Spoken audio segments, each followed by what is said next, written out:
بسم الله الرحمن الرحيم وإذ أخذنا ميثاقكم ورفعنا فوقكم الطور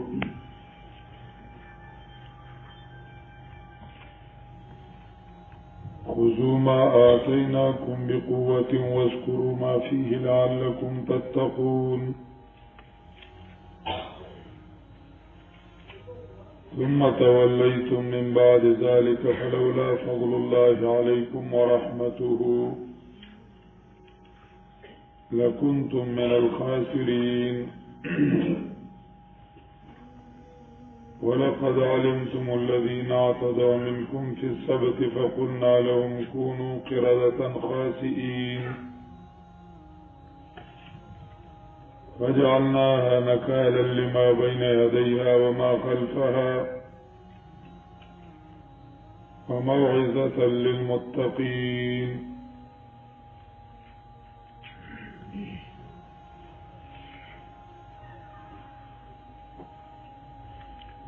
سورة البقرہ کے ابتدائی حصے میں مسئلہ توحید کا بیان تھا 20 آیتوں میں تمہید بیان ہو گئی اور اس کے بعد 21 نمبر آیات سے مسئلہ توحید بیان ہو گیا اعلان عام کے ساتھ اس پر 5 دلائل اور پھر 4 احسانات ماننے اور نہ ماننے والوں کے لیے بشارت اور تخویف آیت نمبر 40 سے مسئلہ توحید کا اعلان خاص کے ساتھ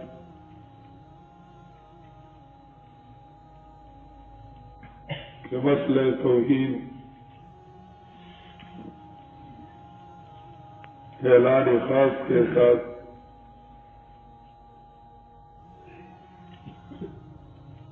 بنی اسرائیل کو اعلان تھا دعوت توحید دینے کے بعد توحید کے دعوت دینے کے بعد اصلاحی پروگرام 3 قباحتیں چھوڑو اور 3 صفتیں اختیار کر لو وَإِذْ نَجَّيْنَاكُمْ سے خطابات 6 بنی اسرائیل کو 6 تقریریں پہلی تقریر میں ترغیب اور ترہیب کی ترغیب اور ترہیب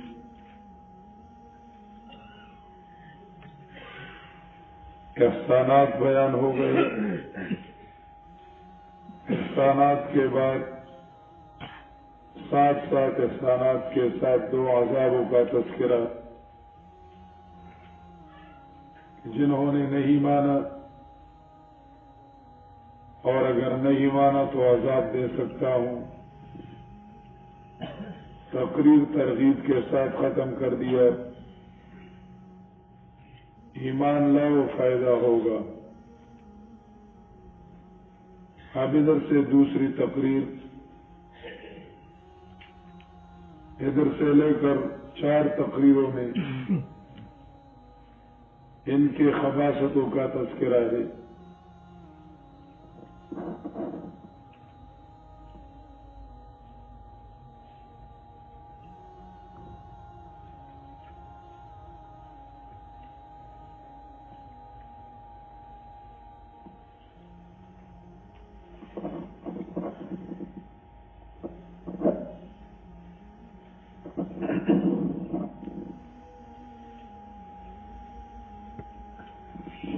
خباثتوں کا تذکرہ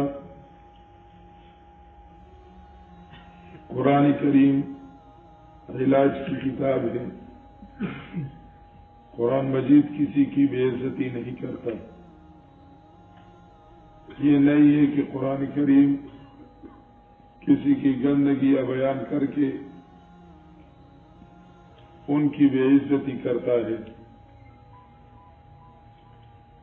ایک کے بعض لوگ ایسے ہوتے ہیں کہ خباثتوں کے ساتھ ساتھ اپنے آپ کو جنت کے ٹھیکیدار سمجھتے ہیں،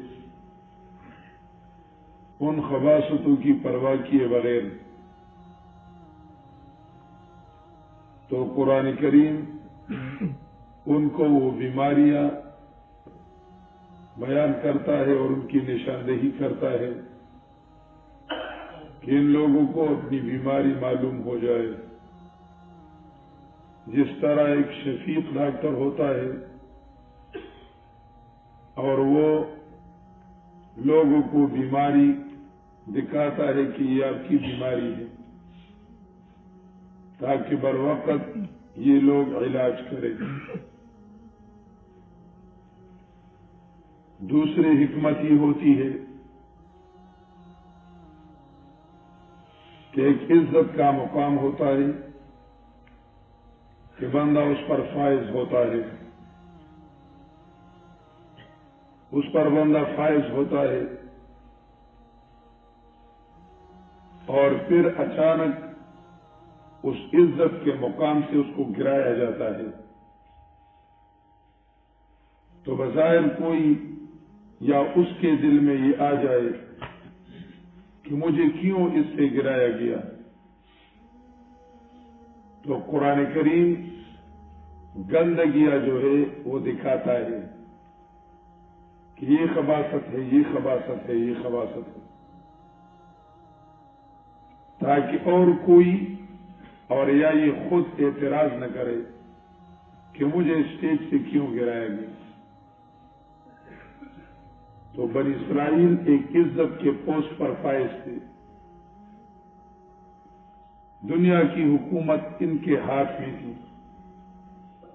اب ان کو گرایا جاتا ہے اور نئے امت کو لا کے اس کے مقام پہ کھڑا کیا جاتا ہے. تو بنی اسرائیل دل میں کہیں گے کہ ہماری کی کمی تھی، کوتاہی تھی، اور یا اور تماشائی لوگ کہیں گے کہ اس کے ساتھ ظلم ہو گیا، اس کو کیوں اسٹیج سے گرایا گیا. تو قرآن کریم خباثتیں دکھا کے کہ وجہ یہ ہے،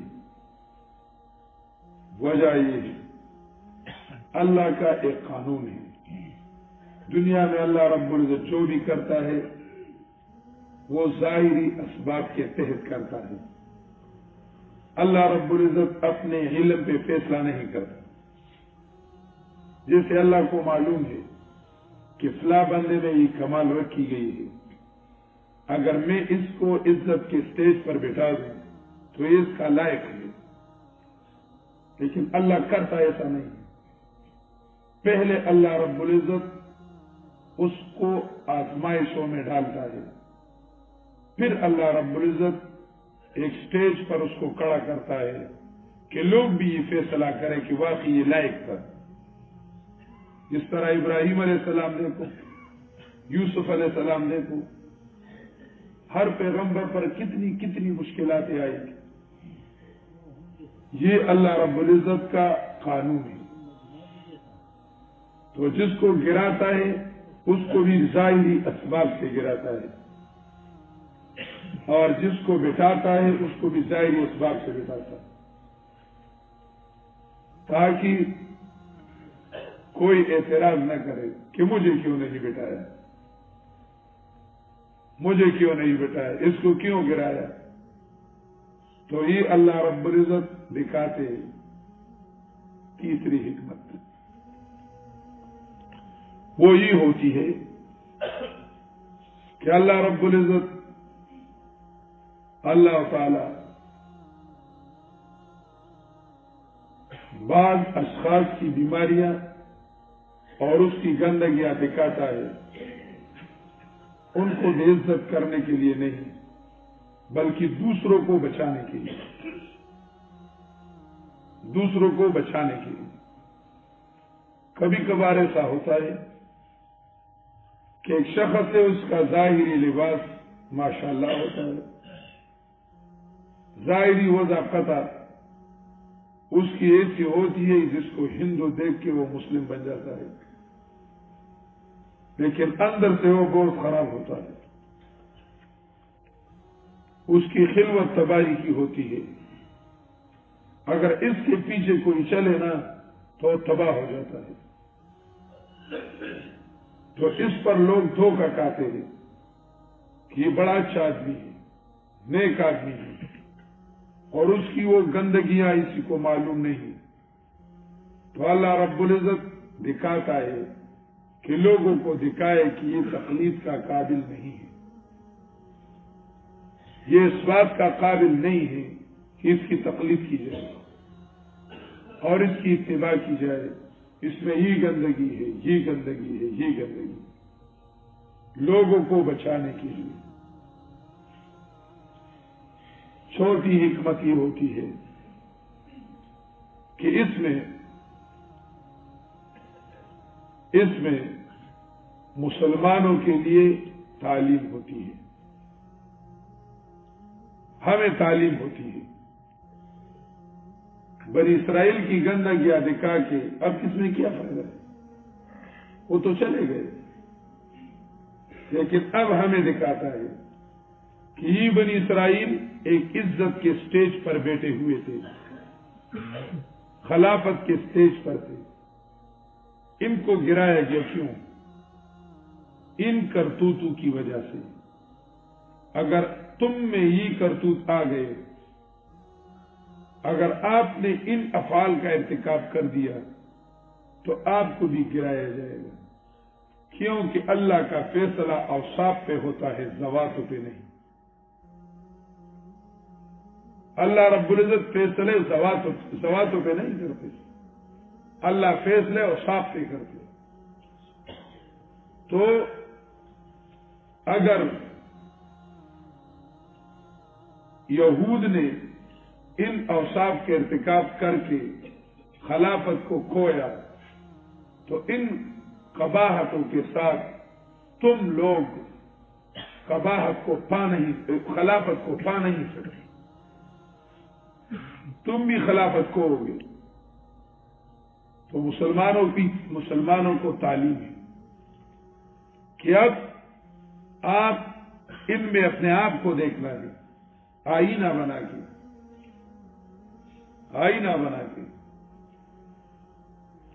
یہ 82 نمبر آیت تک دوسرا خطاب ہے، اور اس میں پرانے یہود کے آبا کے جو قرآن کریم کے نزول سے پہلے لوگ تھے، قرآن کریم کے نزول کے پہلے لوگ تھے، ان کے کرتوتوں کا بیان ہے. ان کے 3 قباحتیں ذکر ہوتی ہیں اور 5 قباحتیں ان یہود کے جو قرآن کریم کے نزول کے وقت موجود تھے، قرآن کے مخاطب تھے. تو یہ 5 قباحتیں ان کے ذکر ہوتے ہیں. امام راضی رحمہ اللہ تعالیٰ تفسیر کبیر میں بھی فرماتے ہیں ان قباحتوں کے بعد کہ وَتَجِدُ الْفِرَقَ بَيْنَ الْمُسْلِمِينَ، یہ قباحتیں تم مسلمانوں میں بھی پاؤ گے، بعض لوگوں میں، بعض مسلمانوں میں بھی یہ موجود ہے. اور شیخ القرآن رحمہ اللہ تعالیٰ نے سمت الدرر میں بھی فرمایا ہے. اس کا تذکرہ کر کے شیخ القرآن رحمہ اللہ تعالیٰ فرماتے ہیں، سمت الدرر اس کی کتاب ہے، سورتوں کی روابط اور خلاصوں پر مشتمل کتاب ہے. تو اس میں وہ فرماتے ہیں کہ یہ قباحتیں جیسا کہ پیغمبر علیہ السلام نے فرمایا ہے، لَا تَتَّبِعُنَّ سُنَنَ مَنْ قَبْلَكُمْ لَتَتَّبِعُنَّ سُنَنَ مَنْ قَبْلَكُمْ حَذْوَ النَّعْلِ بِالنَّعْلِ، تم قدم بقدم تم پچھلے لوگوں کے نقش قدم پہ چلو گے. مطلب جناب رسول اللہ صلی اللہ علیہ وسلم نے فرمایا کہ ان لوگوں کی قباحتیں جس وجہ سے ان میں آئی تھی تو یہ نہیں ہے کہ تم میں نہیں آئے گی کہ تم بس پیغمبر علیہ السلام کی امت ہو تو بس جو کرو گے وہ معاف ہے. نہیں، وہی قباحت تم میں بھی آئے گی. اور پیغمبر علیہ السلام نے فرمایا حتی لو دخل احدهم جحر ضب لدخلتموه، ان میں اگر کسی نے ایسا کام کیا ہو جو کرنے کا نہ ہو، یہ مطلب ہے جو کرنے کا نہ ہو، یعنی ضب کے سوراخ میں داخل ہونا یہ کرنے کا کام تو نہیں ہے. ایسا کام کیا ہو جو کرنے کا نہ ہو تو تم میں بھی ایسے لوگ مل جائیں گے کہ ایسے کام کریں گے جو کرنے کے نہ ہوں گے. اور پیغمبر علیہ السلام نے فرمایا لو اتا فیہم احد اتا امہ علانیہ، لو کان فیہم احد اتا امہ علانیہ لفیکم من یفعل ذلک،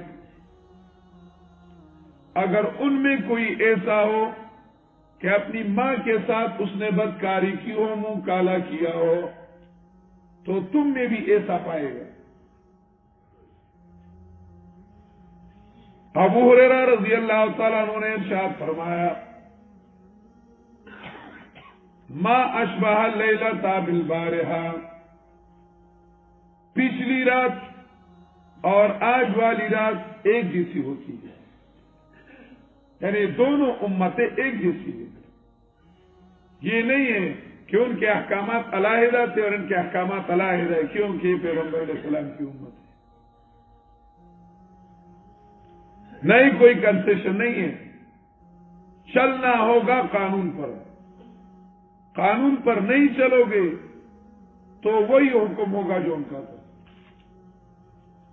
اس وجہ سے عمر رضی اللہ تعالیٰ عنہ نے فرمایا ان بنی اسرائیل قد مضوا، ان بنی اسرائیل قد مضوا وانتم تعنون یا امت محمد،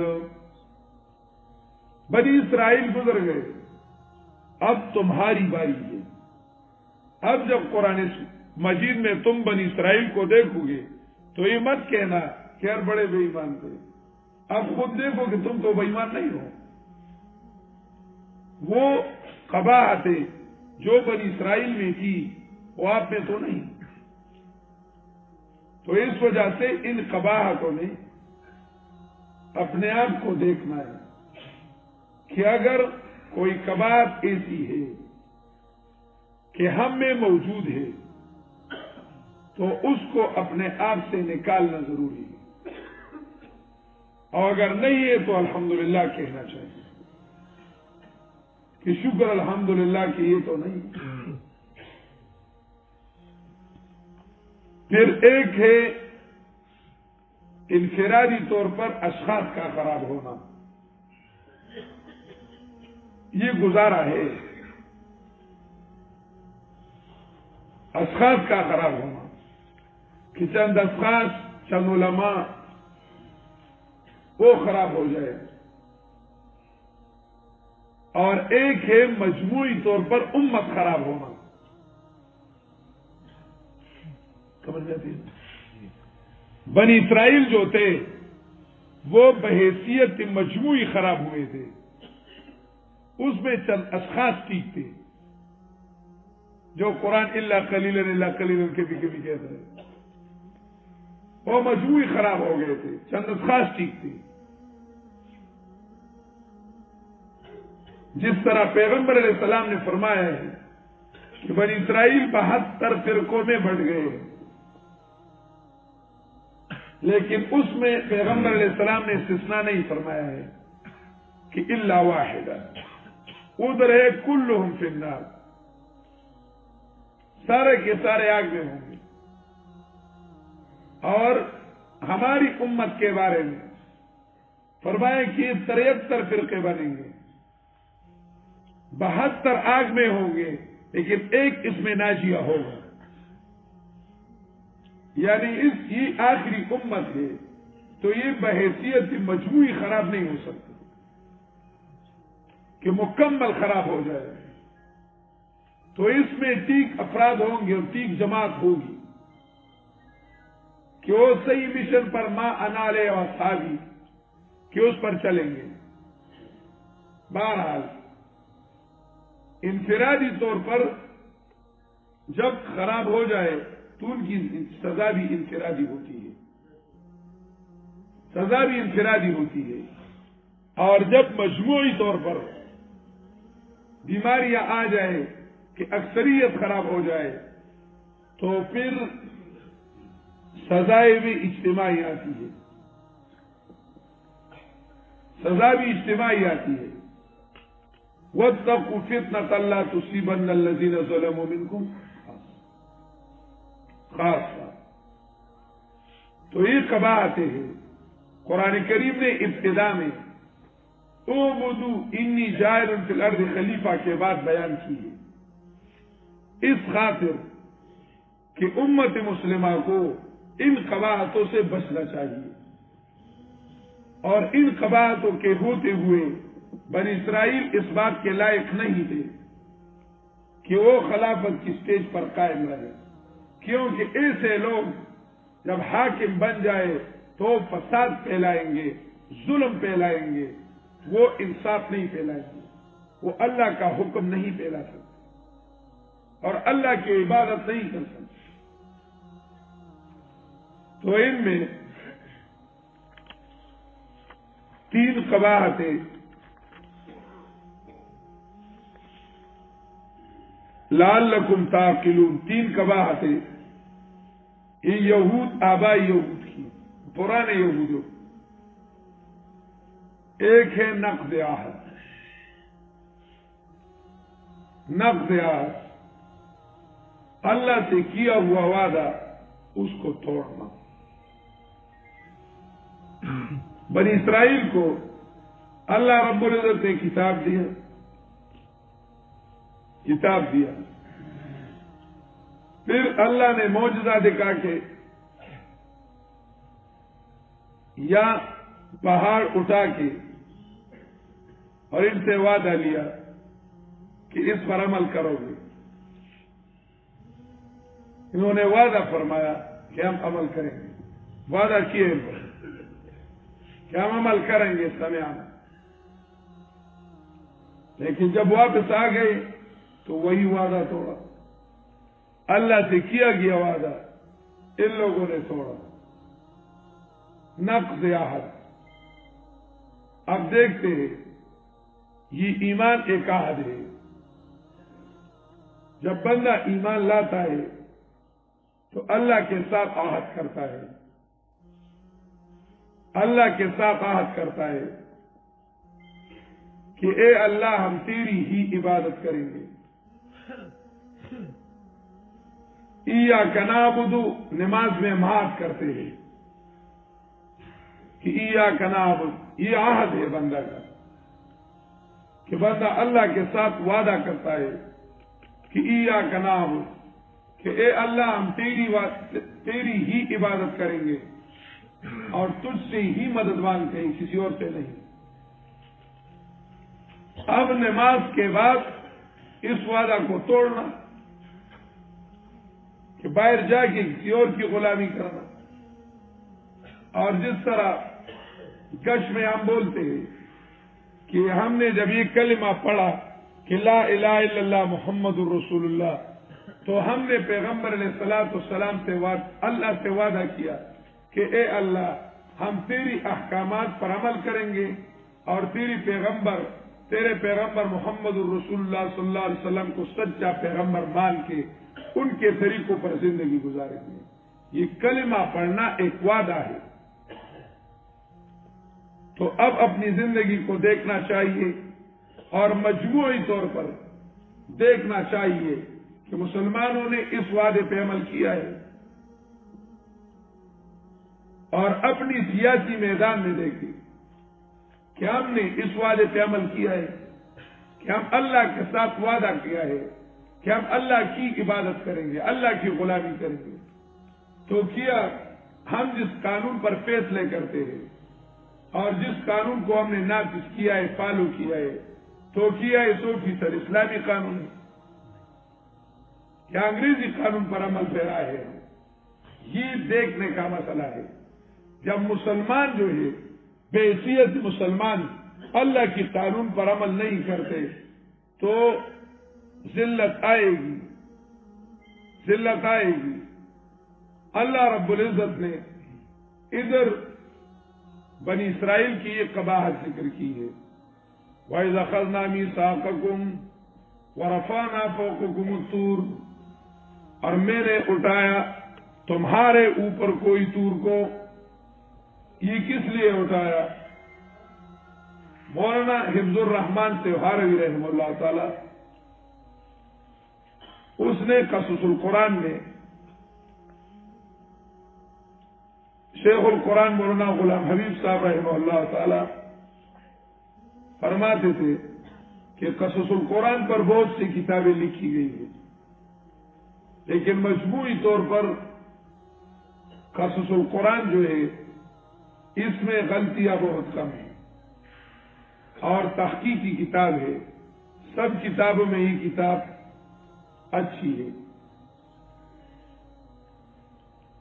تو انہوں نے لکھا ہے کہ یہ بطور معجزہ تھا، تو پھر اشکال نہیں رہا کہ اللہ نے یہ پہاڑ اٹھایا تھا بطور معجزہ، کہ ان کو دکھائے کہ یہ تورات میری کتاب ہے اور یہ اس کی نشانی ہے کہ میں نے پہاڑ اٹھایا۔ عام مفسرین کہتے ہیں کہ ان لوگوں نے بے ادبی کی، ان لوگوں نے کیا بے ادبی کی، تو جب ان لوگوں نے بے ادبی کی تو اللہ نے ان کے اوپر پہاڑ اٹھایا۔ انہوں نے کہا کہ ہمیں نے تو آواز سنا، پتہ نہیں ہے کہ اللہ کا آواز طے کیا تھا اور ہم نہیں مانتے، تو اللہ تعالیٰ نے ان پر پہاڑ اٹھایا کہ مانتے ہو کہ نہیں مانتے؟ تو پھر لوگ اشکال کرتے تھے کہ زور سے منوایا، تو قرآن میں تو آتا ہے کہ لا اکراہ فی الدین، دین کے بارے میں زور نہیں چلتا، ہر کسی کو چھوڑو کہ اپنی مرضی سے دین کرے، لا اکراہ فی الدین۔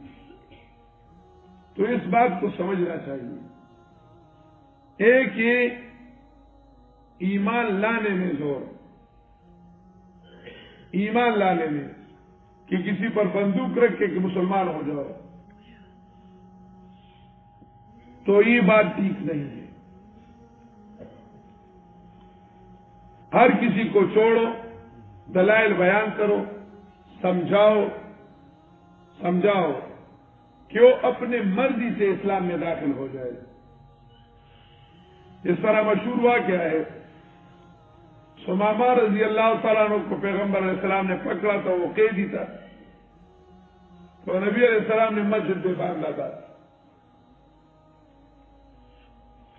تو اس کو باندھا گیا تھا۔ تو ایک دن جناب رسول اللہ صلی اللہ علیہ وسلم نے پوچھا ما عندک یا سمامہ، کیا کوئی فرق ہے دل میں یا نہیں؟ اس نے کہا عندی خیر، امتنع مالا شاکر وَإِن تقتل ذات میں، اگر تم کسی کو قتل کرتے ہو کہ مجھے قتل کرتے ہو تو میرے پوچھنے والے ہیں، قبیلہ ہے میرا پوچھے گا، اور اگر تم مجھ پر احسان کر کے چھوڑو گے تو مجھے قدردان پاؤ گے، یعنی میں تمہاری اس نعمت کا شکریہ ادا کروں۔ پیغمبر علیہ السلام نے چھوڑا، پھر وہ باندھا ہوا چھوڑا کہ باندھے رہنے دے۔ دوسرے دن پھر پوچھا، پھر اس نے وہی جواب دیا۔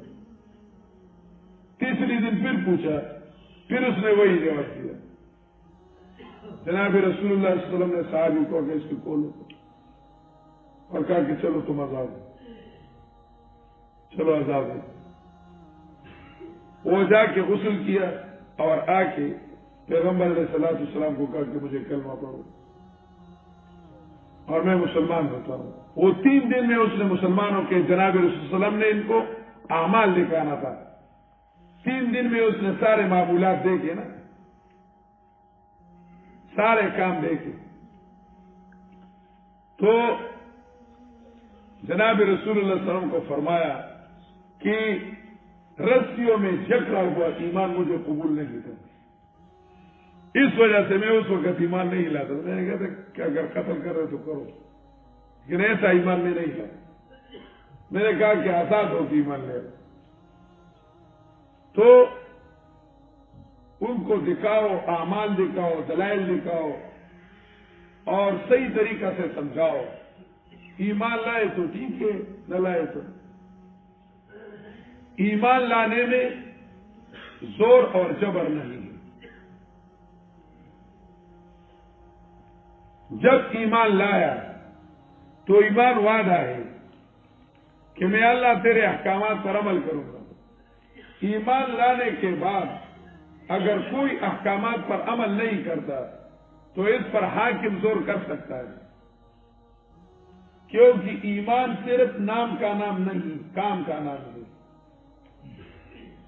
اس آیت کے نیچے جواہر القرآن میں شیخ القرآن رحمہ اللہ تعالی نے لکھا ہے کہ اسلام چند رسومات کا نام نہیں، بلکہ اسلام ایک مکمل ضابطہ حیات ہے۔ یہ نہیں ہے کہ بس چند احکام آسان آسان، بس نماز پڑھو اور چلو، پھر دکان میں جو بھی کرنا ہے حرام کمانا ہے یا حلال کمانا ہے، اور یا دفتر میں جا کے حلال کمانا ہے یا حرام کمانا ہے، اور فیصلے جس طریقے سے کرنا ہے۔ کسی کا زمین غصب کرنا ہے، کسی کا گھر غصب کرنا ہے، کسی کا میراث غصب کرنا ہے، جو بھی کرتے رہو کرتے رہو، نہیں۔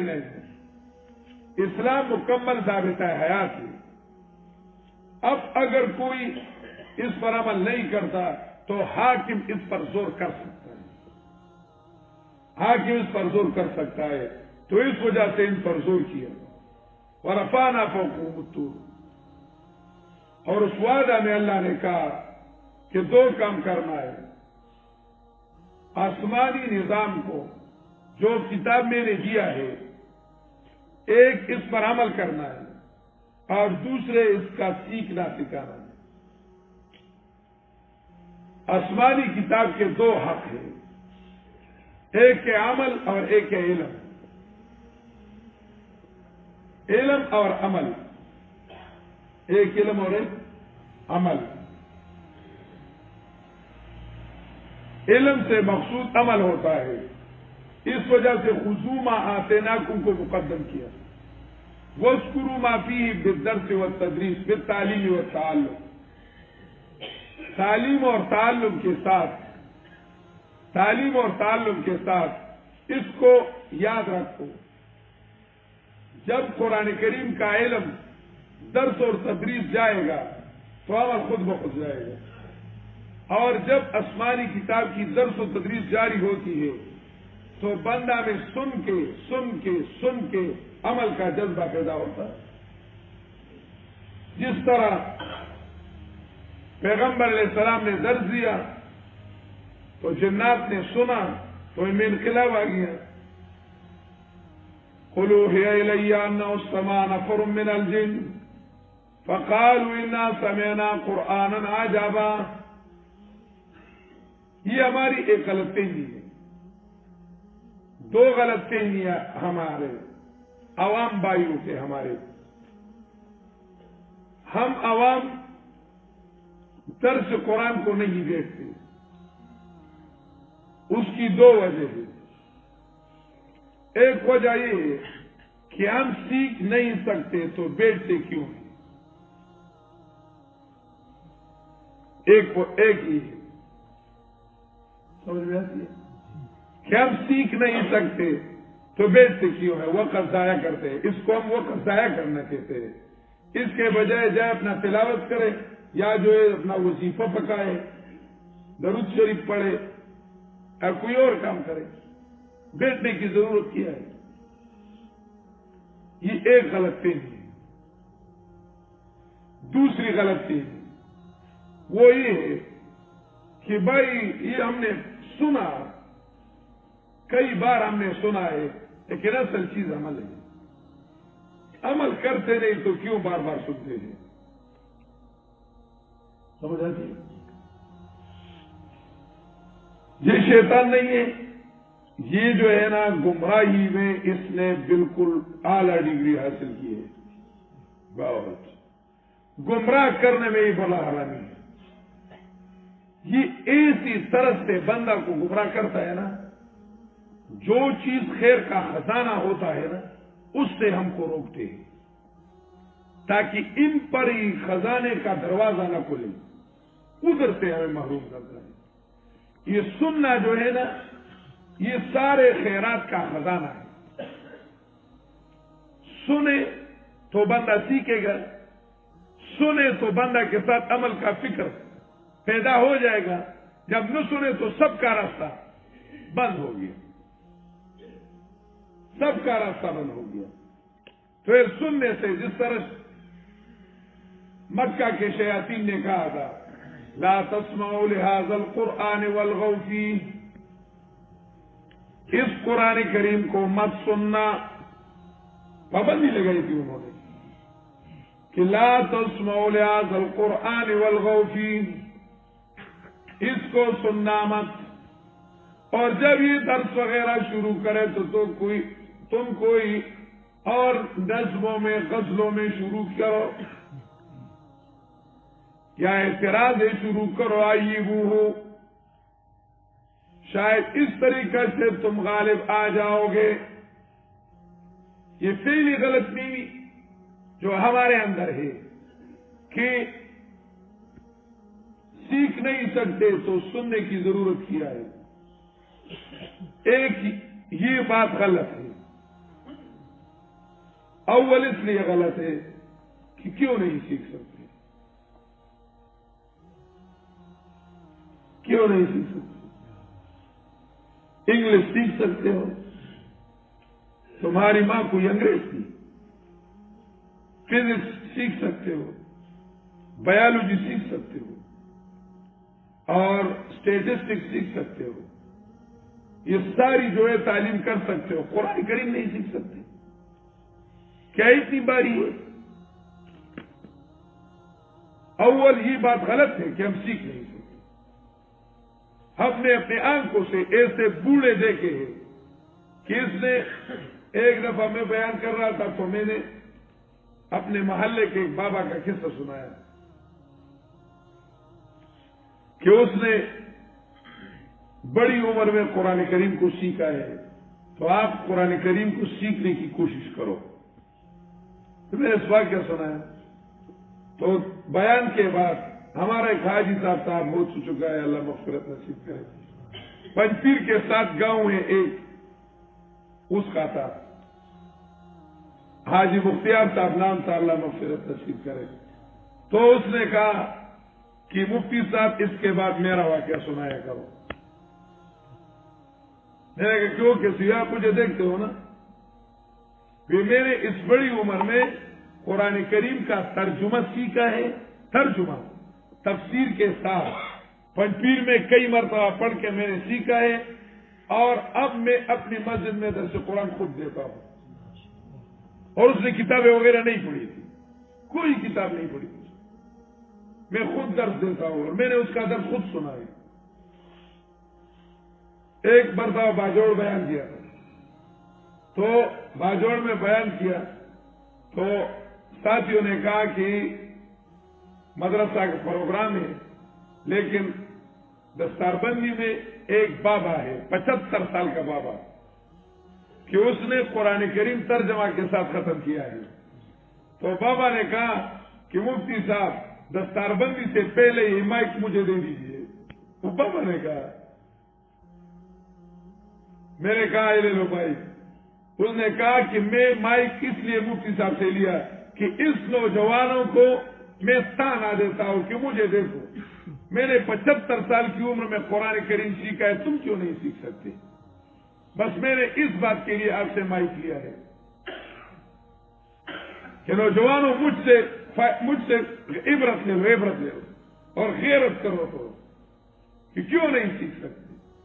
تو ایک بات تو یہ ہے کہ ہم نے محنت کی نہیں ہے تو کس طرح، یہ تو ایسا نہیں ہے کہ حلوہ ہے اور بس آپ ایسے چلتے رہے اور کہتے رہے اور قرآن مجید تم سیکھ جاؤ گے. محنت کرو، سیکھو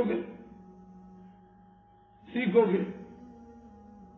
اور جتنی محنت اسکول پر کرتے ہو اس سے زیادہ قرآن کریم پر کرنا چاہیے. یہ ہماری دنیا اور آخرت کی بلائی کی کتاب ہے. دوسری بات یہ ہے کہ تمہیں کس نے کہا ہے کہ تم امام راضی بن جاؤ اور تم صاحب مدارک بن جاؤ؟ قرآن کریم کو سننا اور چیزیں، سیکھنا اور چیزیں. میں تعبیر کرتا ہوں یہ کہ اپنے آپ کو قرآن کریم سے خبر کرنا ضروری ہے. میرے سمجھ رہے ہیں؟ اگر کوئی سیکھ نہیں سکتا تو کم از کم اپنے آپ کو باخبر کرنا ضروری ہے کہ اس 30 پاروں میں ہے کیا. ہمارے بزرگ بابا تھے، رستم کے تھے. رستم نام تو سنا ہے رستم کا، شیخ صاحب رحمہ اللہ تعالیٰ کا. تو بابا مدرسے میں آیا تو اپنا پوتا داخلے کے لیے لائے.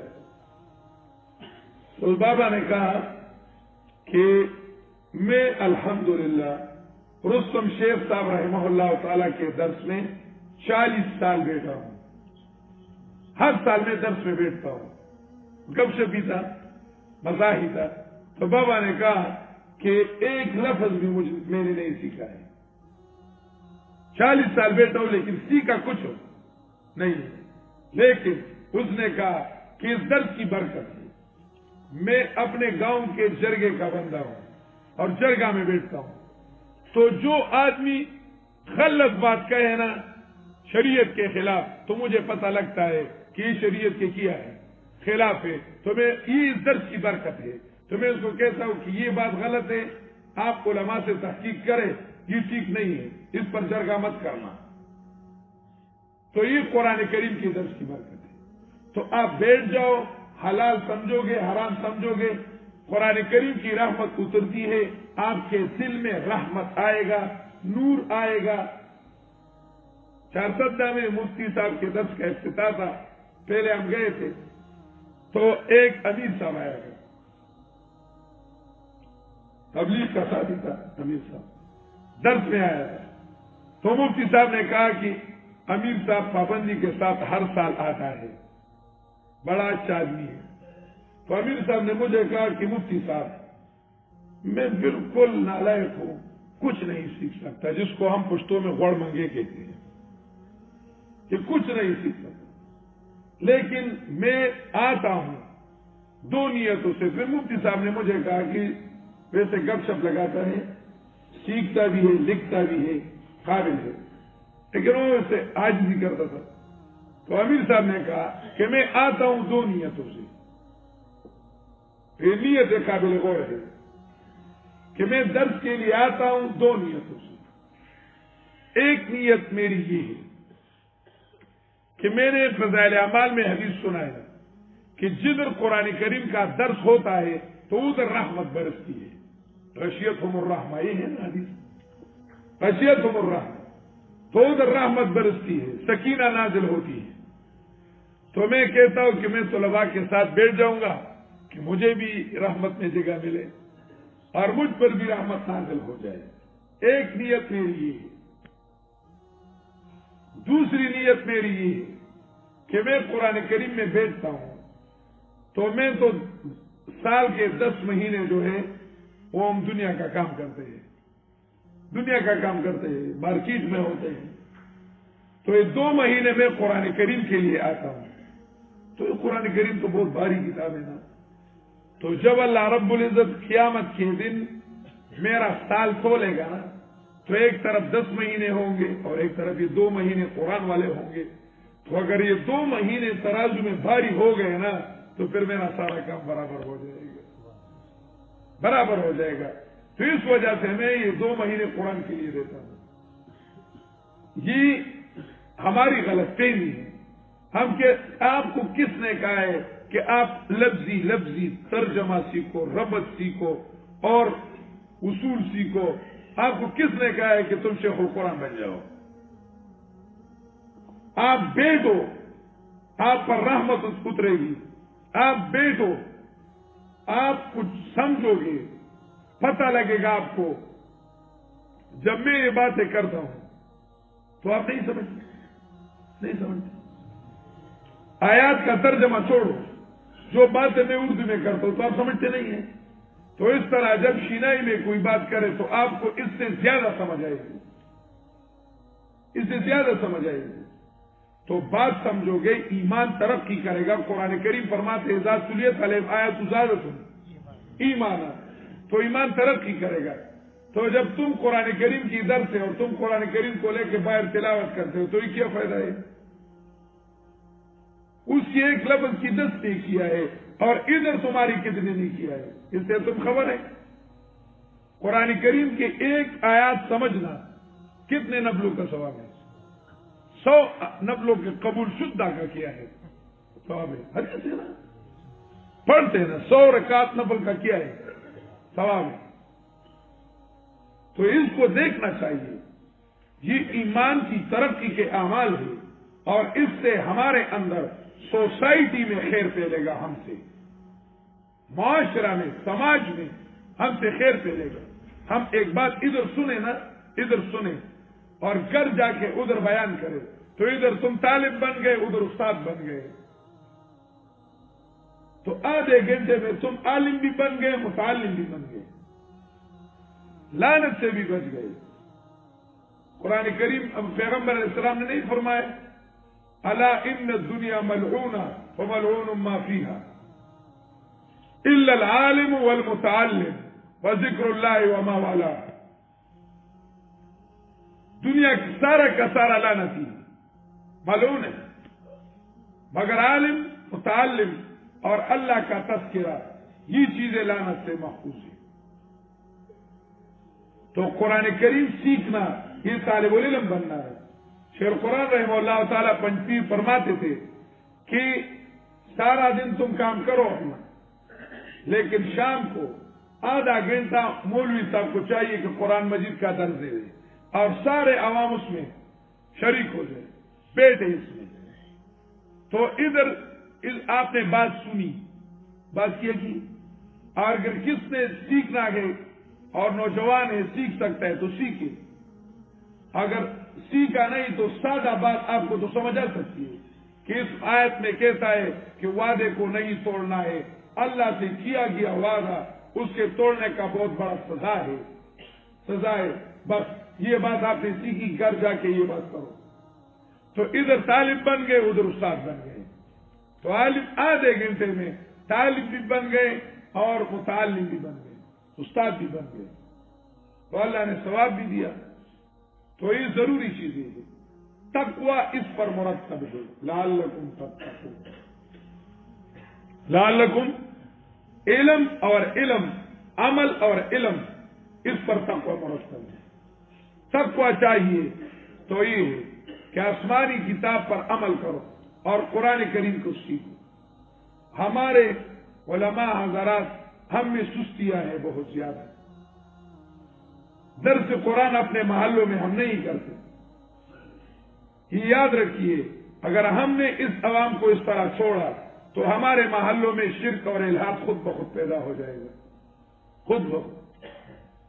ان نوجوانوں سے کام لینا چاہیے اور ان کو قرآن سکھانا چاہیے. ان کے اندر اسلامی شعور، توحید کا شعور بیدار کرنا چاہیے. یہ ہمارا کام ہے. یہ ضروری چیزیں ہیں کہ ہم اس پر عمل کریں. دوسری خباثت ہے الحیل فی احکام اللہ. الحیل فی احکام اللہ، اللہ تعالی کے احکامات میں ٹال مٹول کرنا. اس کے دو مثالیں پیش کی جاتی ہیں، دو مثالیں، ہیلا کرنا، مکر کرنا، چل ول کرنا، اللہ کے احکامات میں چل ول کرنا، سمجھ آتے ہیں نا؟ ہیلے کرنا، ہیلا سازی، یہ دو قسم کے ہیں۔ ایک ہیلا اس طرح ہوتا ہے، ٹھیک ہے نا، آپ بھی چل کو شل کہتے ہیں نا، چال شال، دو قبل، تو اللہ رب العزت کے احکامات میں چالے بنانا، ہیلے بنانا، یہ دو قسم کے ہیں۔ ایک ہی کہ حرام اپنے لیے حلال کی جائے، کہ ہیلے کے ذریعے سے حرام اپنے لیے حلال کی جائے، اور دوسرا یہ کہ جو حکم بندہ پر فرض ہے اس سے اپنے آپ کو چھڑائے، جو چیز بندہ پر کیا ہے فرض ہے اس سے اپنے آپ کو چھڑائے، فرائض سے اپنے آپ کو بھگانا، یہ دو مثالیں قرآن نے ذکر کی ہیں۔ ان لوگوں پر اللہ رب العزت نے ہفتے کے دن شکار کرنا بند کیا تھا، کہ ہفتہ کے دن تم تعظیم کرو گے، اللہ تعالی سارے دن اللہ کی عبادت کرو گے، سارا دن اللہ کی کیا کرو گے؟ عبادت کرو گے، ہفتہ کے دن شکار مت کرنا۔ یہ دریا کے کنارے رہتے تھے، تو دریا کے کنارے جو لوگ ہوتے ہیں ان کا اکثر پیشہ شکار ہوتا ہے، کہ وہ مچھلیاں شکار کر کے، مچھلی شکار کر کے بیچتے بھی ہے، کھاتے بھی ہے، ان کا یہی پیشہ ہوتا ہے۔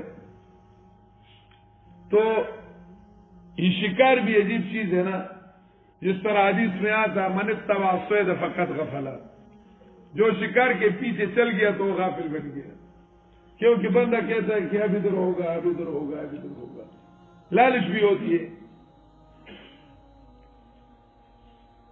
تو سارے ہفتہ اس کو اجازت تھی، لیکن ہفتہ کے دن ان پر پابندی لگائی، بس امتحان تھا۔ سارا ہفتہ مچھلیاں دوربین کے ساتھ بھی نظر نہیں آتی تھی، دریا کے تہ میں ہوتی تھی، خفیہ جگہوں میں اندر اندر ہوتی تھی، اور جب ہفتے کا دن ہوتا تھا نا تو بالکل اس طرح پانی کے سر پر، اور جس طرح اللہ ہمیں حج اور عمرہ کی توفیق عطا فرمائے تو ادھر دیکھتے کبوتر چوک، تو کبوتریں جو ہوتی ہے تو وہ کبھی آتے ہیں بندہ کے پاؤں میں پر بیٹھتی ہے، کبھی سر پر بیٹھتی ہے، ان کو پتا ہوتا ہے کہ ہمیں کچھ کہہ نہیں سکتا، طواف میں بندہ طواف کر کے تو سر پر پرندہ بیٹھتا ہے، انہیں کب پتا ہے کہ ہمیں کچھ کہہ نہیں سکتا۔ تو اس طرح ان لوگوں پر پابندی لگائی تو اللہ رب العزت کا امتحان تھا، تو ہفتے کے دن اس طرح شرعن سیل گرو وہ نکلتی تھی اور چلتی پھرتی تھی۔ تو اللہ خٹک کی بات ہے کہ اس پر روئے دی طرح چاپلاسٹک کی ہوئی، اس کو کون صبر کرے گا؟ تو ان لوگوں نے ہیلے بنائے، کیا بنائے؟ ہیلے، چال بنائے، چالے کی۔ کوئی جو ہے وضو کو بیچ کے نا تو اس طرح آنکھیں بند کے، یار یہ پتہ نہیں ہے، ہاتھوں میں آتا ہے، ہم نے پکڑا نہیں ہے، خود آیا، پکڑا نہیں ہے، ہم تو وضو کرتے تھے، تو چلو نیچے پھینک دیں۔ اور کبھی اس طرح کرتے تھے کہ دریا کے کنارے چھوٹی چھوٹی وہ حوضیں بناتے تھے، چھوٹے چھوٹے حوض بناتے تھے، اور نالی بنا کے دریا سے کیا بناتے؟ نالی بنا کے، تو اس نالی میں مچھلی آتے تو اس حوض میں جمع ہو جاتے، پھر عصر کے وقت اس کو بند کرتے، کیا کرتے؟ بند کرتے۔ تو جب مغرب کی اذان ہو جاتی تھی تو ہفتہ کے دن کو ختم ہو جاتا تھا، تو پھر گھر لاتے تھے۔ نے کہا کہ یار یہ کیا کہ پاؤں تو اس کے پانی میں تھے، یہ جو کہتا ہے کہ مولوی اس کا پاؤں پانی میں کرتے یہی وہ ہے. میں نے کہا کہ وہ تو پانی میں تھے، ہم نے پکڑے نہیں ہے، ہم نے ابھی پکڑ لیے، ہفتے کا دن ختم ہو گیا تو ہم نے کیا. کوئی اس طرح کہتا تھا جال بچھاتا تھا، وہ جال نہیں ہوتا جو جس پر مچھلی پکڑتے ہیں، تو وہ جال ٹوکری جو ہوتی ہے اس طرح بچھاتا تھا اور باندھتا تھا ادھر، پھر اس میں وہ جمع ہوتے تھے. تو جب ہفتہ کی سورج غروب ہو جاتی تھی اور اتوار کی رات داخل ہو جاتی تھی تو اس کو یہ ہیلا ساز لوگ تھے. ایک جماعت کی تھی، ایک جماعت تھی، اس نے کہا مبلغین تھے، نے کہا یار تم کیا کرتے ہو، حرام کام کرتے ہو. اور ایک جماعت ساکتین کی بن گئی. بہرحال صورتحالات میں ہے، لیکن انہوں نے ہیلا سازی کی. کوئی ہیلے بنائے تو اللہ رب العزت نے ان سے بندر بنائے. اللہ نے ان سے کیا بنائے؟ بندر بنائے. کہ حرام کے لیے تم ہیلے بناتے ہو، حرام کے لیے کہ تمہارے لیے حرام حلال ہو جائے. پیغمبر علیہ السلام کا حدیث مبارک ہے، جناب رسول اللہ صلی اللہ علیہ وسلم نے فرمایا لا ترتکبوا مرتکبت الیہود فتستحلوا محارم اللہ. لا ترتکبوا مرتکبت الیہود فتستحلوا محارم اللہ. ایسے ہیلے مت بنانا، ایسے کرتوی مت بنانا کہ اس سے تم اپنے اوپر حرام کو حلال کر دو. حرام چیزیں اپنے لیے کیا کرو، جس طرح رشوت خوری اپنے لیے کیا کرو، حلال کرو کہ یہ ہمارا حق الخدمت ہے. اور کبھی سود اپنے لیے کیا کرو، حلال کرو. سود اپنے لیے حلال کرتے ہو بہانوں سے، کہتے یہ تجارت ہے، کئی کہتے یہ تکافل ہے، اور مختلف طریقوں سے سود کو اپنے لیے، جوئے کو اپنے لیے حلال کرتے ہو. جواری اس کو اپنے لیے حلال کرتے طریقوں سے. اب جوا کھیلتے ہیں، موبائل میں بہت سے کاروبار ہیں جو جوا ہے، صرف بٹن دباتے، کوئی کاروبار نہیں ہوتا، نہ کوئی چیز ہوتا ہے، لیکن گیموں پر، میچوں پر، اوورز پر، بالنگ پر، سب چیزوں میں جوا ہے. اور یہ کہتے ہیں ہمارے لیے حلال ہے. تو حرام اپنے لیے کیوں حلال کرتے ہو؟ ایسا جب بندہ کرے تو بندر بن جاتا ہے. وہ تو بندر بن گئے تھے. کیا بن گئے تھے؟ بندر. شادو، آپ شادو کہتے ہیں؟ ہم بھی شادو کہتے ہیں. اللہ ماشاء اللہ. شینا اور پشتوں کا گزارا ہے. ہم پشتوں میں شادو کہتے ہیں. تو بندر بنایا. جمہور ائمہ کہتے ہیں کہ اندر سے انسان تھے لیکن باہر سے بندر بن گئے. ایک دوسرے کو دیکھ کے روتے تھے. یہ بھی جانتے تھے کہ فلاں کے لالا ہے، یہ فلاں کے شادو لالا ہے، یہ دوسرا شادو لالا ہے. یہ جانتے تھے، باقاعدہ جانتے تھے. ایک دوسرے کو رو کے روتے تھے. اور 3 دن کے بعد اللہ رب العزت نے سب ختم کیے. معذب تھے، والمعذب، جو معذب ہوتا ہے معذب قوم، تو اس کی نسل باقی نہیں رہتی، تو ان کی نسل نہیں ہے. تو یہ اب جو جنگل میں بندر ہیں یہ اس کی نسل نہیں ہے، یہ علیحدہ مخلوق ہے مستقل. ابن عباس رضی اللہ عنہ نے فرمایا کہ معذب کی نسل نہیں ہوتی، وہ 3 دن بعد ختم ہو گئے. اور ایک ایسا ہے کہ ظاہری شکل انسان کا ہو اور اندر سے بندر ہو، اندر سے کیا ہو، بندر ہو. یہ اب ہمارے لیے مسئلہ ہے. ادھر اپنے ساتھ آپ اتنا لکھیے کہ روح البیان دیکھنا ضروری ہے، تفسیر روح البیان. ادھر اس نے کمال کیا ہے. اس امت کو پیغمبر علیہ الصلوۃ والسلام نے دعا دی ہے کہ اللہ ان کے شکلوں کو مسخ مت کرنا. سمجھ آتی ہے کہ شکل ان کے بد شکل ہو جائے. یعنی بندر بن جائے، کتے بن جائے، لیکن اندر سے ادراک ان کا کتوں کا ہوگا اور بندر کا ہوگا. سمجھ آتی ہے؟ تو یہ دیکھو گے بندر کو ظاہر دیکھ کے کچھ نہ کچھ کام انسانوں کی طرح کرتا ہے، کچھ نہ کچھ کام انسانوں کی طرح کرتا ہے. انہوں نے ظاہری شکل قانون کا باقی رکھا اور روح قانون کو تباہ کر دیا. یہ مولانا سندھی کا نقطہ ہے. ظاہری شکل کہ کہتے تھے کہ ہم کو تو نہیں پکڑتے. روح قانون یہ تھی کہ ان لوگوں کا تعلق اس دن میں کس کے ساتھ ہو جائے؟ اللہ کے ساتھ، کہ سارا دن اللہ کی عبادت میں لگے رہے اور اگر جو بھی مقابلہ میں آ جائے اس کو چھوڑے. یہ سارا حکمت اور روح قانون تھی. انہوں نے یہ حاصل نہیں کیا، صرف ظاہر میں یہ بات کہی کہ ہم نے مچھلی پکڑے نہیں. تو ظاہر روح قانون کا ظاہر تھا لیکن روح قانون نہیں. تو مولانا سندھی نے ایک نقطہ بیان کیا ہے کہ جب بندہ یہ قانون، اس قرآنی قانون جو ہے یہ انسانیت کی بقا کے لیے ہے کہ بندہ انسان باقی رہ جائے، کہ انسان رہے. یہ قرآن انسانیت ہے، یہ انسانیت ہے. تو جب بندہ قرآن کریم کو چھوڑے تو اس نے پہلا قدم حیوانیت کی طرف رکھ دیا، تو یہ حیوان بن جائے گا.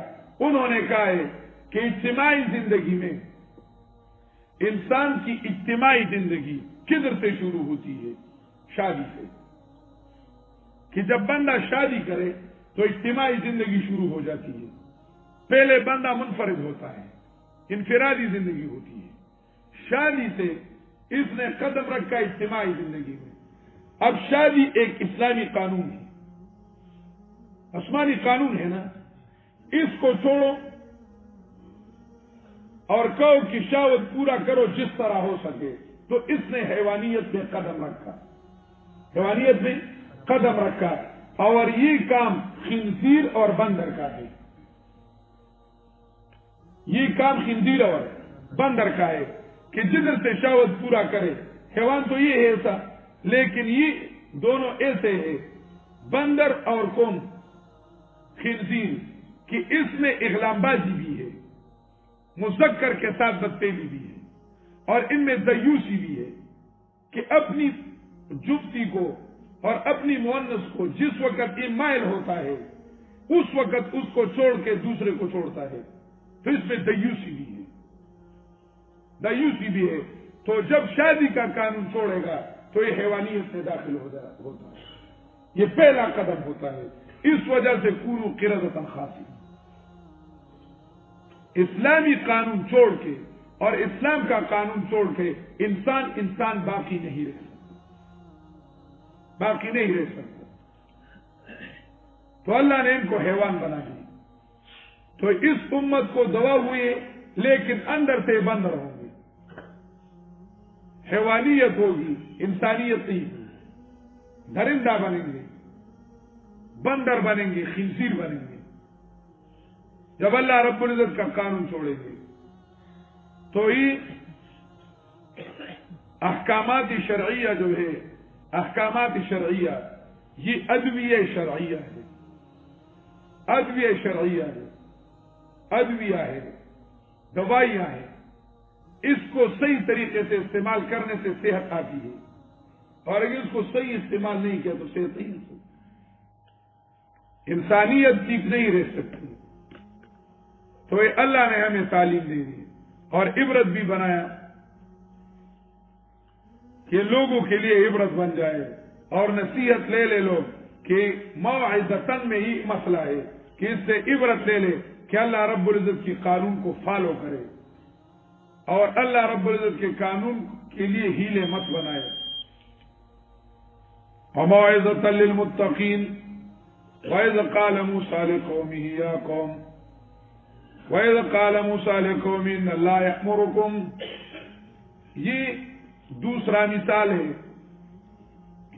دوسرا مثال الحیل فی احکام اللہ کے احکام میں ٹال مٹول کرنا اور اللہ رب العزت کے احکامات میں چالے کرنا اور چل کرنا، یہ جو ہے اس کی دوسری مثال کہ آپ پر ایک حکم فرض ہے اور تم اپنے لیے ہیلے نکالتے ہو، میں آپ کو بچاتے ہو. فرض کرو زکوٰۃ فرض ہو گیا تو زکوٰۃ سال کے آخر میں وہ مال جو ہے نا وہ عورت کو دے دیا، ہبہ کر دیا کہ تمہارے نام، یہ تمہارا ہے. تو اس پر تو ابھی 7 سال نہیں گزرا ہے نا. تو پھر جب 10 دن ہو گئے، 12 دن ہو گئے، اس سے دوبارہ لے لیا کہ مجھے دے دو. تو اس نے دوبارہ لیا تو ابھی اس کے ساتھ 20 سال نہیں گزرا ہے. تو یہ چالیں کرتے ہیں لوگ کہ اب زکوٰۃ سے اپنے آپ کو کیا کرے.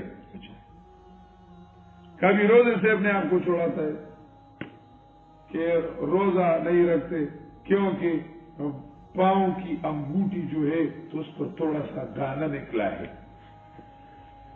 دانا نکلا ہے، بیماری ہے. تو قرآن مجید نے کہا ہے کہ من کان منکم مریضا، تو ہم مریض ہیں تو پھر روزہ نہیں رکھتے. کبھی حج کے لیے بہانے بناتا ہے، حج فرض ہوتا ہے اور ای جاتا نہیں، بہانے بناتا ہے. پاسپورٹ کا مسئلہ ہے، وہ مسئلہ ہے، ویسے بہانے بناتا ہے. تو احکام فرض ہونے کے بعد بندہ پر اس طرح حاکم پر فرض ہے کہ وہ اسلامی قانون فالو کرے. حاکم پر کیا ہے فرض کہ وہ اسلامی قانون پر عمل کرے اور اسلامی قانون کو نافذ کرے. مسلمان حاکم ہو اس کے لیے دوسرے قانون پر فیصلہ کرنا حرام ہے اور اس پر ایک فرض ہے اور یہ اپنے لیے ہیلے نکالتا ہے. کبھی کہتا ہے کہ ابھی تک پاکستان بالغ نہیں ہوا ہے، ٹھیک ہے نا، 80 سال میں بھی بالغ نہیں ہوا ہے، ابھی بالغ نہیں ہوا ہے اور ابھی ہم نابالغ ہیں اور یا پتہ نہیں کوئی مسئلہ بن جائے تو پھر کیا ہوگا.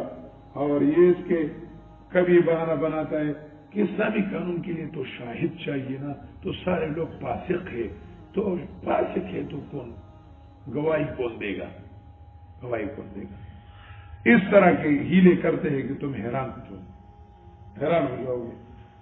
تو جو کام فرض ہے تم پر ایمان لانے سے فرض ہو گیا ہے، بہانے مت ڈھونڈنا، بہانے مت. فرض ہے کرو، نہیں کر سکتے اپنے آپ کو گناہگار سمجھو کہ اللہ مجھے معاف کرے. بہانے بنانے کی ضرورت نہیں، اللہ جانتا ہے. اللہ کے ساتھ ڈوک بوک نہیں ہوتا. ہمارے ساتھ کرو گے، ہم آپ کے ساتھ کریں گے، لیکن اللہ کے ساتھ نہیں ہوتا. اللہ باطن کو جاننے والے. ایسے عجیب ذات سے ہمارا معاملہ پڑا ہے نا، اس کو ہم دھوکہ بھی نہیں دے سکتے کیونکہ ساری چیزیں سمجھتا ہے، پتہ ہے اس کو کہ اس کا کیا مسئلہ ہے، اس کا کیا مسئلہ ہے. تو ساری چیزیں سمجھتا ہے، جانتا ہے، وہ ہمارے باطن کو جانتا ہے. بہانوں کی ضرورت نہیں ہے. ہم آج بہانے بنائے، کل کیا کریں گے. انہوں نے بہانے بنائے. موسیٰ علیہ السلام نے کہا کہ ذبح کرو، کیا کرو کہ گائے کو ذبح کرو. انہوں نے بہانے بنائے کہ گائے کس طرح وہ دی ہے، کس طرح کس عمر کی ہو، رنگ کیا ہے اور صفت کیا ہے. یہ بہانے بنائے. اس وجہ سے کہ موسیٰ علیہ السلام غصہ میں آ گئے اور ہمیں کہے کہ چلو کوئی ضرورت نہیں ہے، بس ذبح مت کرو. لیکن موسیٰ علیہ السلام یہ صحابی تو نہیں تھا. اس نے عزم کیا تھا کہ یہ گائے جو ہے میں آپ کے ہاتھوں سے ذبح کروں گا. اب ایک بات، یہ کیوں کہا ان کو گائے ذبح کرو؟ ٹھیک ہے، موسیٰ علیہ السلام نے ان کو کیوں کہا کہ گائے کو ذبح کرو؟ مفسرین فرماتے ہیں، روح المانی نے بھی لکھا ہے، مدارک نے بھی لکھا ہے، فَأَرَادَ اللَّهُ أَن يُهَوِّنَ مَعْبُودَهُمْ عِندَهُ. فَأَرَادَ اللَّهُ أَن يُهَوِّنَ مَعْبُودَهُمْ عِندَهُ. اصل میں بات تو سمجھ آتی ہے نا.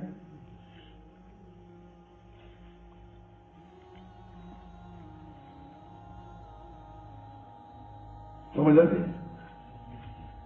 اصل میں بنی اسرائیل گائے کی عبادت کرتے تھے. یار یہ کتنے بے وقوف تھے کہ گائے کی عبادت کرتے تھے. یہ گائے کی عبادت کیوں کرتے تھے؟ سمجھ آتی ہے؟ تو یہ مصر میں رہتے تھے اور مصر والے گائے کی بندگی کرتے تھے. تو مصر والوں سے ان میں یہ منتقل ہو گیا. تو مصر والے کیوں کرتے تھے؟ وہ کوئی گدھے تھے کہ گائے کی بندگی کرتے تھے, عبادت کرتے تھے. مصر کے ساتھ ہمسایہ ملک یونان تھا اور یونان والے گائے کی بندگی کرتے تھے, عبادت کرتے تھے. تو یونان سے مصر منتقل ہو گیا اور مصر سے بنی اسرائیل منتقل ہو گیا اور مصر سے پھر ہندوستان منتقل ہو گیا. اچھا یونان والے کیوں کرتے تھے؟ بات تو پہنچانا ہے نا. یونان والے کیوں کرتے تھے؟ اصل میں یہ گائے کی بندگی جو تھی یہ سورج کی بندگی کا مظہر تھا. ٹھیک ہے نا؟ سورج کی بندگی جو تھی یہ مظہر پرستی تھی, مظہر پرستی تھی. یونان والے کواکب پرست تھے. ان کا خیال تھا کہ یہ ستارے جو ہیں سورج چاند تارے, سورج چاند تارے یہ ذوی الارواح ہے, یہ ذوی الارواح ہے اور یہ عالم الغیب ہے اور یہ متصرف ہے. ان کا خیال تھا جس طرح فرشتے ذوی الارواح سمجھ کے ان کی عبادت کرتے تھے تو اس طرح یہ کواکب وہ ذوی الارواح سمجھتے تھے اور یہ نور کا مظہر سمجھتے تھے اور نور سے دنیا میں سارے خیرات سمجھتے تھے کہ سارے فائدے جو ہے وہ نور کی وجہ سے تھے.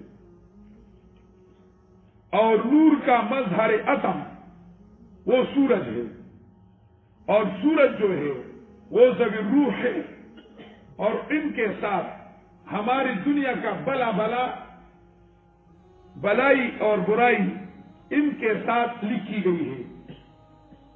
بلائی برائی یہ جو ہے ہمارا مالک جزوی طور پر یہ سورج ہے. جب سورج خدا ہے ہمارا تو یہ خوش ہوگا تو ہم پر حالات کیا ہوں گی, سچ ہوں گی. سمجھ آتی ہے؟ اب سورج آسمان میں ان کے 12 دائرے ہیں, 12 چکرگاہیں ہیں. اس طرح یہ چکرگاہ ہے, یہ اس پہلر سے لے کر اس پہلر تک, یہ فرض کرو ایک جگہ ہے. اس طرح آسمان میں بھی اس کے راستے ہیں. ایک برج میں یہ 1 مہینہ سفر کرتا ہے, 1 مہینہ, پھر دوسرے برج کو منتقل ہوتا ہے, پھر تیسرے کو. 12 برج ہے. کتنے ہیں؟ 12 برج. افغانستان کے جو مہینے ہیں سال کے افغانستان کے ان برجوں کے نام یہ ہے.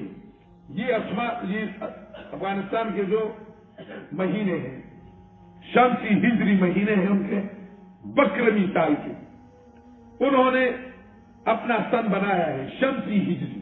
شمسی ہجری ان کے 12 مہینے ہیں. ایک کا نام ہے ججی, ایک کا نام ہے ثور, ایک کا نام ہے سرفان, ایک کا نام ہے سنبلا, ایک کسی کا نام ہے میزان, کسی کا نام ہے اکرم. یہ نام ہے اس کے. ایک کا نام اس میں ثور ہے, سور.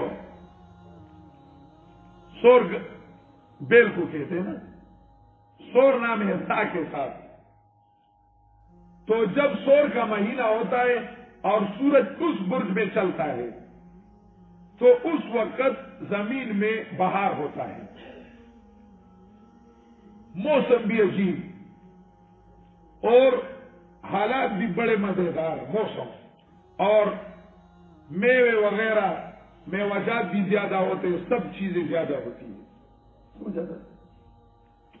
تو انہوں نے یہ سوچا کہ جب سورج قرآن کریم میں سورت احزاب میں ہوتے ہیں إنا عرضنا الأمانة على السماوات والأرض والجبال فأبين أن يحملنها وأشفقن منها وحملها الإنسان. میں نے یہ ذمہ داری تشریعی ذمہ داری اور یہ حکومتی تشریعی سب کے سامنے پیش کیے، لیکن سب عاجز ہو گئے، اور انسان جو ہے اس نے اس کو برداشت کیا. وَحَمَلَهَا الْإِنسَانُ، انسان نے اسے برداشت کیا. بندگی کیا کرنی شروع کر دی. اب دیکھو یہ امور تشریعیہ یہ کدھر سے آتے ہیں؟ یہ علوم تشریعیہ، یہ تشریع علم جو زمین کے لیے قانون ہے وہ کدھر سے آتی ہے؟ آسمان سے، اوپر سے آتی ہے اور زمین پر نافذ ہوتی ہے. یہ ساری چیزیں جو ہے نا انسان کے علاوہ جو اوپر ہے وہ اوپر ہے، جو نیچے ہے وہ نیچے ہے. نیچے والے اوپر نہیں جا سکتے اور نیچے والے اوپر والے نیچے نہیں. فرشتے اوپر ہے تو اوپر ہے، ڈیوٹی کے لیے آتے ہیں، لیکن زمین کو آباد نہیں کر سکتے. اور یہ نیچے والے حیوانات وغیرہ جو ہے یہ نیچے ہے، یہ اوپر نہیں جا سکتے. سڑک پہ چلتی ہے. اب ایسا مخلوق چاہیے جس میں اوپر جانے کی بھی صلاحیت ہو اور نیچے رہنے کی بھی صلاحیت ہو. جس کا خدا پیشاب دیتا ہے تو سارے ہندو اس طرح کرتے ہیں کہ برکت، جس میں نیچے رہنے کی بھی صلاحیت ہو اور اوپر جانے کی بھی صلاحیت ہو. اللہ نے ایسا مخلوق پیدا کیا. انسان کے بدن کو زمین سے بنایا اور انسان کا روح ادھر سے آ گیا. زمین جو ہے تو روح اوپر سے آیا ہے تو علوم تشریعیہ کے ساتھ مناسبت ہے. یسألونک عن الروح قل الروح من امر ربی وکذالک اوحینا الیک روحا من امرنا. روح بھی عالم امر سے اور قرآن بھی عالمی امر سے، دونوں کا ایک دوسرے کے ساتھ مناسبت ہے، ایک دوسرے کے ساتھ مناسبت ہے. اور بدن جو ہے زمین سے بنایا. انسان شیخ سعدی کہتا ہے کہ انسان طرف معجون است، اے بنی آدم طرف معجون است، سرشتہ فرشتہ، سرشتہ فرشتہ. انسان جو ہے یہ بھی عجیب معجون ہے. عجیب کیا ہے؟ معجون ہے. ایک طرف جو ہے اس کا بدن مٹی سے بنا ہوا ہے، خمیر ادھر سے بنی ہوئی ہے اور اوپر سے کوئی تھوڑا سا گھی ڈالا ہے اوپر والا. اس طرح اب شریر بنا کے نا لوگ اوپر کیا ڈالتے ہیں؟ گھی ڈالتے ہیں نا. دیسی گھی کیا کرتے ہیں؟ ڈالتے ہیں، لیکن وہ کوہستانی نہیں ہے جو زمین میں دفن کرتے ہیں. صحیح والا گھی کہ انسان بھی کوئی ایسا ہے کہ تو اوپر سے ڈالتے. تو اس طرح انسان کا خمیر ادھر سے بنایا اور روح ادھر سے آیا. تو روح کی وجہ سے انسان اوپر والا ہے. انسان کدھر ہے؟ قلنا اهبطوا، انسان اوپر والا ہے اور بدن کے اعتبار سے انسان نیچے والا ہے. اب یہ نیچے والے کو اوپر لے جانا ہے تو اس کے لیے اوپر والا تعلیم چاہیے. اس اوپر والے تعلیم کو نافذ کرنے کے لیے میں ایک مخلوق پیدا کرتا ہوں. انی جاعل پتہ نہیں سمجھ آیا نہیں. وَلَوْ شِئْنَا لَرَفَعْنَاهُ بِهَا وَلَكِنَّهُ أَخْلَدَ إِلَى الْأَرْضِ. اگر سوچ کیا تو سمجھاؤ گے. وَلَوْ شِئْنَا لَرَفَعْنَاهُ بِهَا وَلَكِنَّهُ أَخْلَدَ إِلَى الْأَرْضِ. آسمانی تعلیم چھوڑ کے زمینی تعلیم کی طرف مائل ہو گیا. وَاتَّبَعَ فَمَثَلُهُ كَمَثَلِ الْكَلْبِ. اب انسان کی شکل میں کتا آ گیا. زبردست فرنٹ سیٹ میں بیٹھا کتا، پنجاب کے مقررین تو جہاز میں اڑتا ہوا کتا تو آتے ہیں. پنجاب کا ایک مقرر ہے، ٹھیک ہے نا. کتا ماڈل انسان، خنزیر ماڈل انسان آپ کو ملے گا. گدھا ماڈل انسان کمثل الحمار مل جاتے ہیں. یہ بڑی کہانی ہے اللہ کی. صبح ہم کافیہ میں بیٹھ گئے تو بابا اللہ اللہ، یہ ہے خلیفہ کا مطلب. تھوڑا تفصیل کرتا ہوں. اور تو وہ کہتے کہ نا اردو زندگی میں پھر ملیں گے جب کبھی موقع ملا. ابھی تو پتہ نہیں ہے آئندہ کیا ہو رہا ہے، لیکن اب تو کچھ نہ کچھ ہونا چاہیے. آپ زمینداروں سے بھی بے وقوف. اللہ تعالیٰ کی حکومت تھی آسمانوں میں، آپ زمینداروں سے بھی بے وقوف. اللہ تعالیٰ نے ظاہر کرنے کا ارادہ کیا زمین میں. کہ آسان بات تو سمجھ آتی ہے. تیار ہوتے ہیں. اب دیکھو اللہ کی حکومت تھی آسمانوں میں. ذرا قرآن کریم کا چکر لگاؤ. آپ سارے علماء ہیں، میں آیاتیں بیان کروں گا، سنو تم. ایک طرف اللہ تعالیٰ کی حکومت تھی آسمان میں. حاکم کا تخت ہوا کرتا ہے، ثم استوى علی العرش. حاکم کی کرسی ہوا کرتی ہے، وسع کرسی السماوات والارض. حاکم کا عرش جو ہے اس کے ساتھ سنتری ہوتے، اس کے ساتھ سنتری ہوتے جو تخت کو اٹھاتے. الذین یحملون العرش. حاکم کے تخت کے اردا گرد سنتری چکر لگاتے، پیرا دیتے. وتر الملائکۃ حافین حول العرش. اور حاکم کے تخت اور ایوان صدر، پارلیمنٹ جو ہوتا ہے، شاہی کونسل جو ہوتی ہے، اس کے اردا گرد حفاظتی دیواریں ہوا کرتی ہے. خلق سبع سماوات طباقا.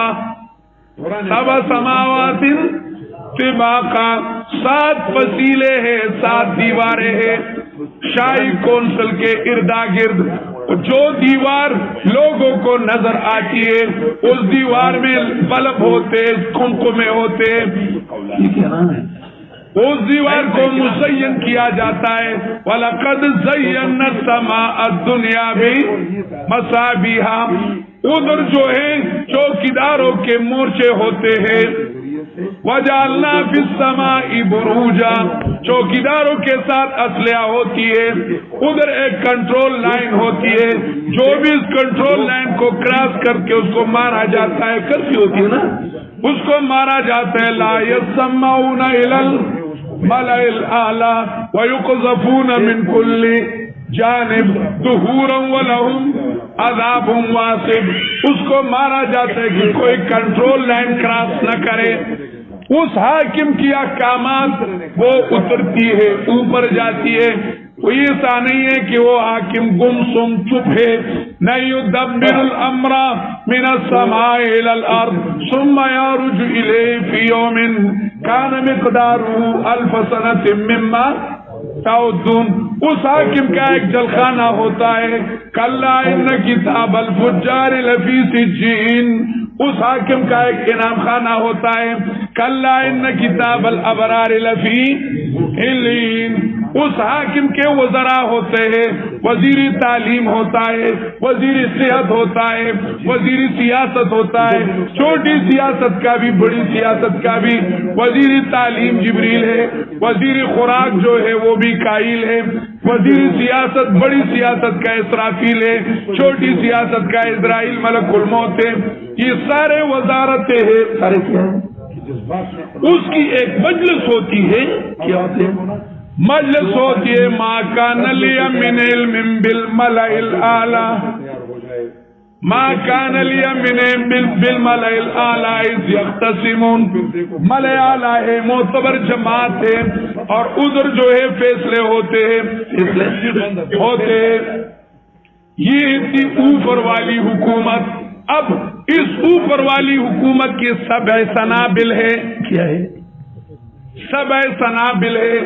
اس کی 7 شاخیں اوپر 5 حاکم کے ساتھ تعلق رکھتی ہے، اور 2 جو ہے ادھر رعایا جو ہے آسمانی رعایا اس کے ساتھ تعلق رکھتی ہے، حاکم کے ساتھ تعلق رکھتی ہے. حاکم اعلیٰ اوپر آسمانوں میں. حاکم اعلیٰ کون؟ ٹھیک ہے نا؟ حاکم اعلیٰ اللہ. حاکم اعلیٰ اللہ. جب بھی کوئی بات اوپر والے کرتے تو واپس کدھر جاتی ہے؟ اللہ رب العزت کا حکم آخری ہوتا ہے. میزان اعلیٰ. کیا میزان اعلیٰ حکم صادر ہوتی ہے کدھر سے؟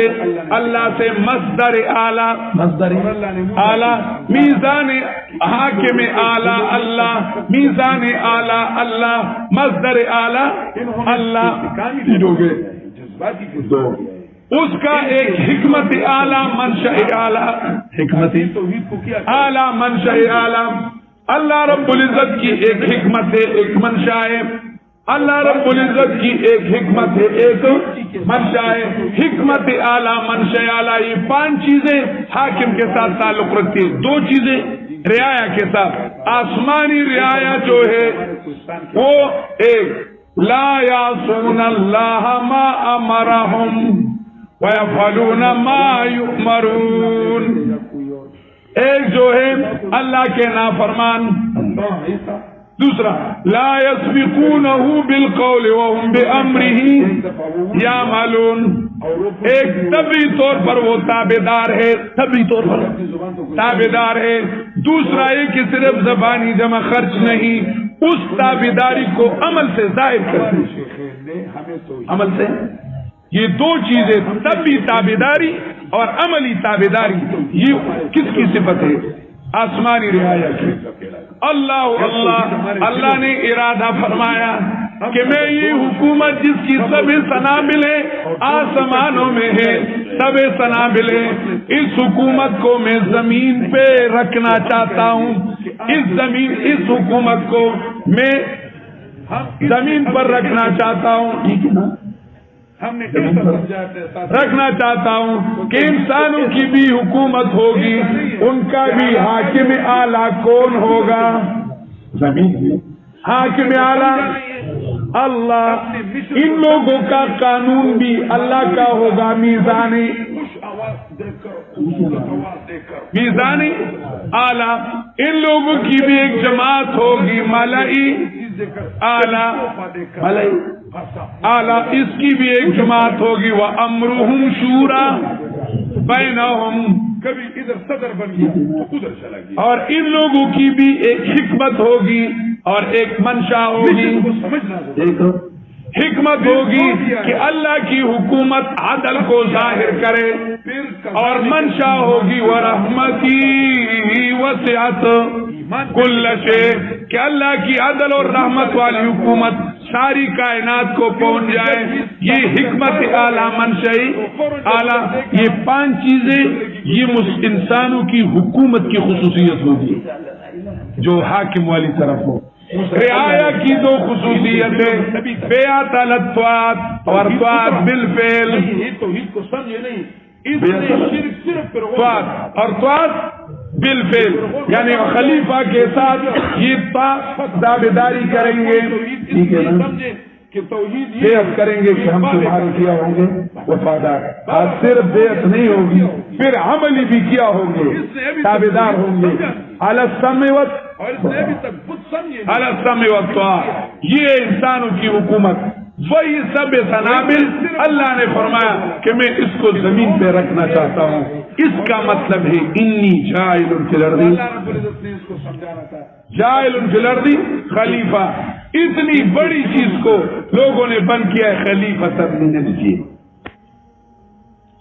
گئے سبھا کرو یا یخلق، ان کے دلوں میں ابھی تک شرک ہے، انسان اس کے لیے آیا ہے، یعنی صرف یہ کھو گئی اس سے،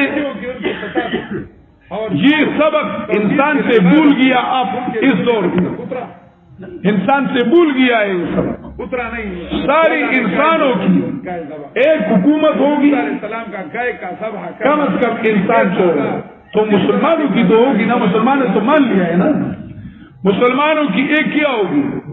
حکومت ہوگی، اللہ رب العزت کا قانون ہوگا، میزان اعلیٰ، اس کے لیے مشورہ کریں گے، اور یہ عدل پھیلانا ان کا حکمت ہوگا، اور ساری چیزوں کو رحمت پہنچانا ان کی منشا ہوگی، ان کی کیا ہوگی؟ منشا ہوگی۔ یہ سبق بولا جائے اقبال نے یہی کہا ہے، مسائے کارواں جاتا رہا، کارواں کے دل سے احساس زیا جاتا رہا،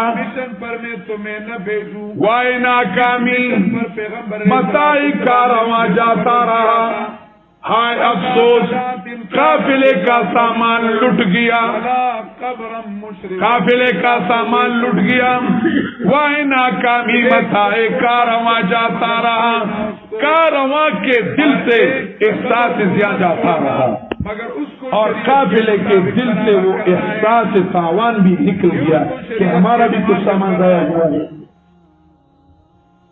تہذبوا حزبا فکل جزیرۃ فیہا امیر المؤمنین ومنبر، تہذبوا حزبا فکل جزیرۃ فیہا امیر المؤمنین ومنبر۔ اگر تم نے ایک پارٹیاں ہو گئی، گروہ ہو گئے، چھوٹی چھوٹی مملکتیں ہو گئی، اور ہر جگہ ایک بیٹا ہوا ہے کہ میں ہوں مسلمانوں کا امیر، میں ہوں مسلمانوں کا امیر، اور جھگڑا بھی پیدا ہو جائے گا۔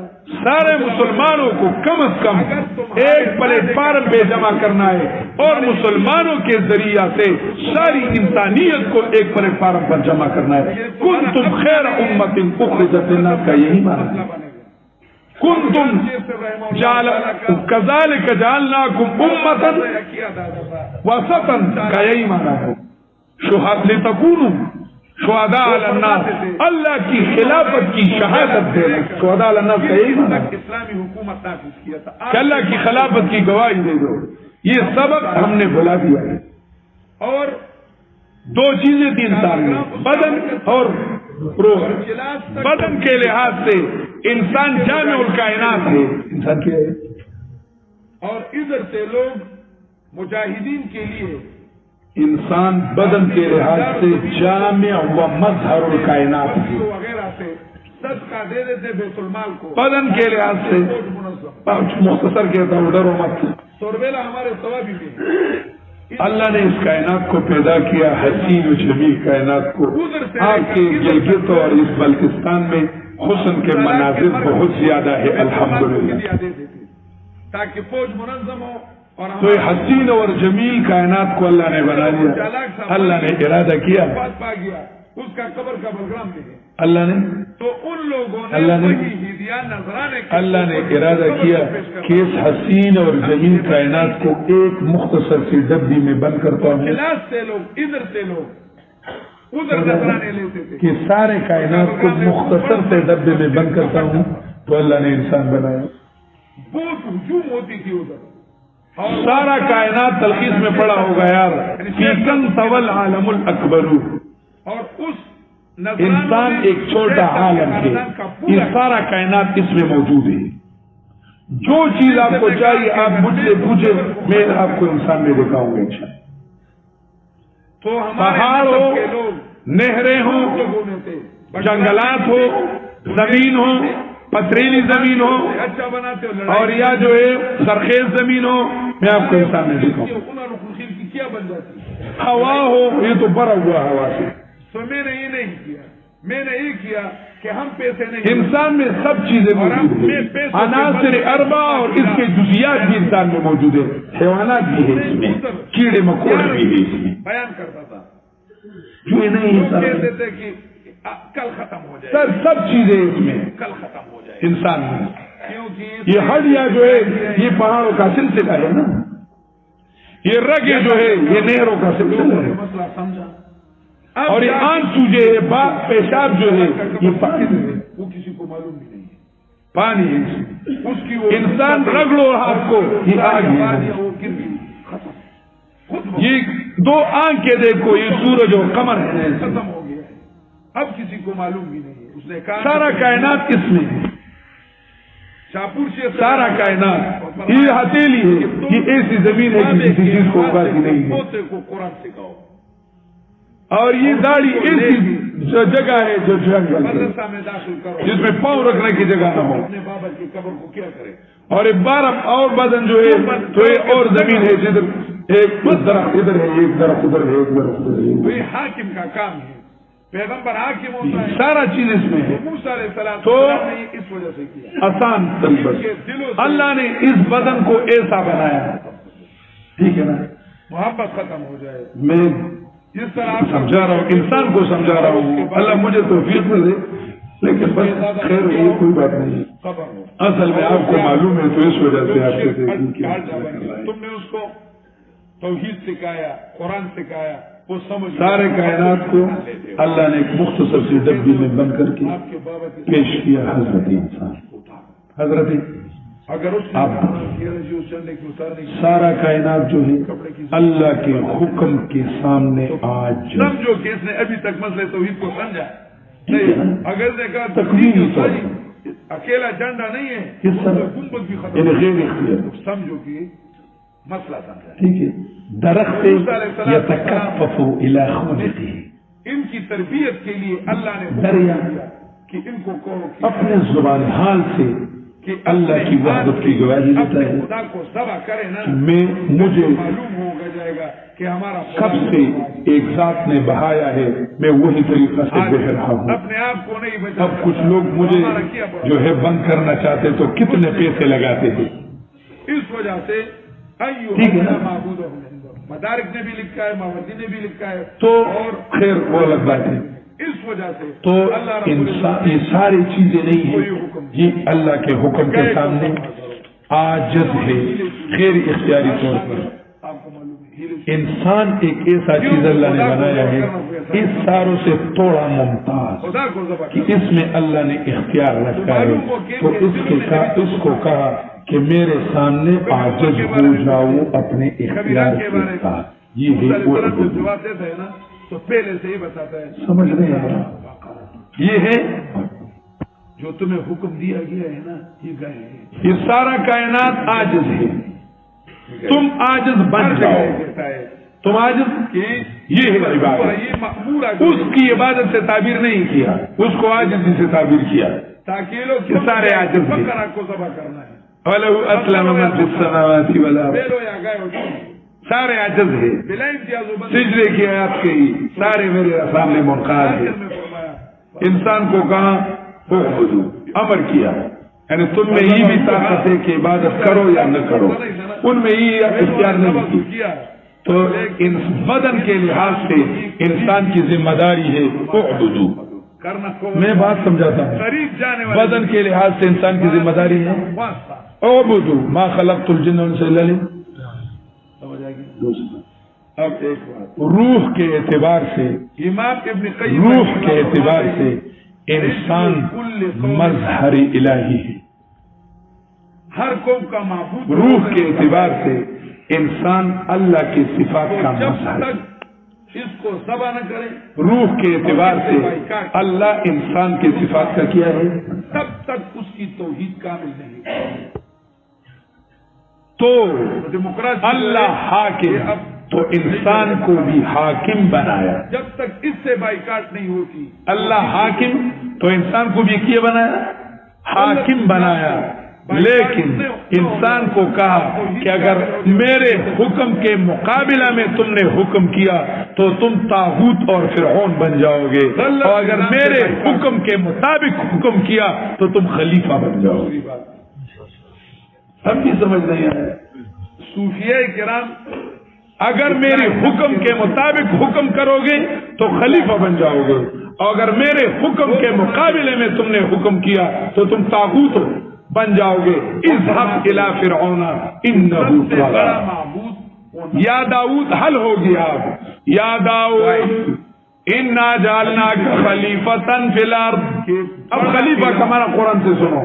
سب سے یا داؤد انا جعلناک خلیفۃ فی الارض فاحکم بین الناس بالحق. سے بڑھ کر کوئی الہ نہیں. سمجھ آیا نہیں؟ فاحکم بین الناس بالحق.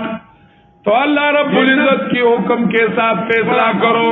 لتحکم بین الناس بما اراک اللہ فاحکم بینہم بما انزل اللہ ومن لم یحکم بما انزل اللہ فاولئک هم الکافرون ظالمون فاسقون. اب بھی سمجھ نہیں آیا. نہ بچہ ہو نہ بوڑھا ہو. انسان اسی لیے پیدا ہوا ہے جیسے خلیفتاً، میرے احکام کو چلانے والا. نائب کا معنی سے ڈرتے ہو تو احکام مانا کرو. انی جاعل، میں پیدا کرنے والا ہوں زمین میں خلیفتاً، میری حکومت چلانے والا، جس میں کوئی کمال ہو میرے حکم کو نافذ کرنے والا. ہمارے شیخ صاحب پنجپیر شیخ صاحب مقدس اللہ علی مانا فرماتے خلیفتاً اپنا معمور. ایسا نفس اپنا جس نے کبھی معمور اور اپنا تابعدار، اسی سال اجتماع میں بھی کیا تھا، خلیفتاً اپنا معمور اور اپنا تابعدار کہ میں اس کو حکم کروں گا اور یہ حکم نافذ کرے گا۔ حکم کرنے والا کون؟ اللہ۔ نافذ کرنے والا کون؟ انسان۔ اب پتہ چل گیا کہ انسان کی حیثیت کیا ہے۔ انسان کی حیثیت زمین میں سپر پاور کی نہیں ہے، انسان کی حیثیت زمین میں خلافت کی ہے، اللہ کی حکومت چلانے والا۔ تو انسان کی حیثیت زمین میں حکومت بنانے والا نہیں، حکومت چلانے والا، یعنی انسان قانون ساز نہیں۔ یہ نفس انسان یہ اللہ کے مقابلے قانون ساز نہیں بلکہ قانون جاری کرنے والا ہے۔ جنید نے خواب یہی ہے حیثیت، یہ انسان سے گم ہو گیا ہے۔ تو انسان نے اپنے آپ کو حاکم سمجھا ہے۔ ان فرعون علا فی الارض، نے فرمایا فرعون ایک نے سرکشی کی تھی اور آج کہتے ہیں کہ ان الحکم الا للشعب، اپنی نفس ڈیموکراسی کیا، ڈیموکراسی، اور پھر آ جائے ڈیموکراسی کہ ان الحکم الا للاکثریہ۔ قرآن کہتا ہے لا الہ لا حاکم الا اللہ، اور یہ کہتے ہیں لا حاکم الا الاکثریہ۔ جاہد نفسہ، یہ ڈیموکراسی کا کلمہ ہے، من جاہد لا نفسہ، حاکم الا الاکثریہ، مجاہد تو اکثریت حاکم ہوگا۔ جو اپنے نفس کا سمجھ میرے خیال میں نہیں آئی۔ یہ انسان کی حیثیت سمجھائی کہ یہ انسان کی حیثیت ہے۔ اللہ تعالیٰ نے آگے کچھ ہے وہ آپ کو یاد ہے، اللہ تعالیٰ نے انسان کو اس کے لیے استعداد دے دیا۔ اب فرشتوں پر تفصیل سوال آتا ہے، آل ریڈنگ، یہ بھی اللہ کے لیے نہیں ہوتا پھر کہ فرشتوں کو کیوں خلافت کا پوسٹ نہیں دیا گیا؟ ومن الناس من یشتری فرشتے موجود تھے ابتغاء مرضات پہلے سے، انسان سے پہلے کتنے مخلوق تھے؟ دو۔ بڑے کتنے تھے؟ یہ تو غیر ذوی العقول ہے نا، ذوی العقول کتنے تھے؟ دو۔ انسان سے پہلے بڑا چیز ایک اپنے فرشتے نفس کو اور دوسرے جنات۔ کہ اپنے نفس کے خواہشات تو سوال آیا کہ فرشتوں کو کیوں خلافت کا پوسٹ نہیں دیا گیا، وجہ سے کہا المجاہد، اور فرشتے کیوں زمین کی خلافت کے لیے پیدا نہیں ہوئے؟ آسان جواب، وہ استعداد جو انسان میں تھا اپنے نفس کے وہ فرشتوں میں نہیں تھا۔ ایسے نفس کو جب وہ فرشتوں میں نہیں ہو اور اس کی تربیت نہیں کی گئی ہو، اس کو جب کچھ یہ شاہ ولی اللہ رحمہ اللہ نے بدور باز جگہ میں کمالی بڑی تفصیل کے ساتھ لکھا ہے۔ روحانی کمال کو پہنچنا، اللہ کا فیض اترتا ہے، انزل من السماء ماء فسالت اور اودیۃ، اس میں ایسے استاد کی ضرورت ہے کہ اس میں اتنی لحاظ بھی نہیں ہو۔ بارش اترتی ہے تو ندی میں اس کے مطابق پانی آ جاتا ہے، چھوٹی نالی میں اس کے مطابق، دریا میں اس کے مطابق پانی آتا ہے۔ تو اللہ کا فیض اترتا ہے، نازل ہوتا ہے، تو جس میں جتنا طاقت ہو وہی جو ہے سنبھالنا۔ طریقہ بتایا پہاڑ میں جتنا طاقت ہے وہ لیتا ہے، اس نے کہا کہ ایسا کرو، درختوں میں جتنا طاقت ہے وہ لیتا ہے، حیوانات میں جتنا طاقت ہے وہ لیتا ہے، انسان میں جتنا طاقت ہے وہ لیتا ہے۔ تو انسان کی طاقت ساری طاقتوں کا مجموعہ ہے، اور دیوانوں کی طرح اس کو کچھ توڑا زیادہ، بازار میں چلو، کچھ توڑا دو آدمیوں کو کرنا نہ بنیاد ہے نا، کچھ توڑا زیادہ، تو اس کا استعداد زیادہ تھا، اس کی ذمہ داری بھی بڑھ گئی۔ کیا کہتے ہیں؟ تو اس وجہ سے فرشتوں میں ایک استعداد نہیں تھا اور اس میں ایک استعداد تھا۔ اب آپ کا یہ سوال فضول ہے اگر آپ کہیں، کیونکہ آپ نے تو منطق پڑھا ہے۔ بڑے عجیب ہوتے ہیں، شاپور شیخ سے رحمہ اللہ عجیب ہے، عوارض ذاتیہ کو لم سے طلب کرنا جائز ہے؟ کرو جو العوارض الذاتیہ لا یطلب بالما، یہ سلم شریف کا قاعدہ ہے۔ عوارض الذاتیہ لا یطلب بالما۔ اب تم اگر یہ کہو کہ جو استعداد اللہ نے انسان کو دیا ہے وہ فرشتوں کو کیوں نہیں دیا، تو یہ سوال حماقت ہے۔ کیونکہ اگر میں یہ پوچھوں کہ آپ کو جو استعداد دیا ہے تو وہ گدھے کو کیوں نہیں دیا، کیوں ملا اور نام لے جائے، نام لے جائے. آپ کو حیوان ناطق بنایا، اس کو ناطق کیوں بنایا؟ کہ اس کو ناطق کیوں نہیں بنایا؟ تو اگر اس کو ناطق بناتا تو گدھا ہوتا ہے، انسان ہوتا، چھوڑا گیا ہے، انسان ہوتا نا. محال سمجھ میں نہیں ہے؟ کمالی روحانی. تو اگر یہ انسان والا استعداد اللہ فرشتے کو دیتا تو فرشتہ بنتا ہے، انسان بنتا ہے، پھر وہی انسان ہوتا، کیونکہ اس کے لیے انسان والی استعداد چاہیے تھی. دو سے بھی نہیں ہوتا، ایک سے بھی نہیں ہوتا. سمجھ میں نہیں ہے؟ فرشتے کا اپنا کام، انسان کا اپنا کام. اور حکمت اول تو پوچھنے کی ضرورت نہیں ہے، کیونکہ شیخ سعدی نے کہا ہے بدر یا در منافع بے شمار اگر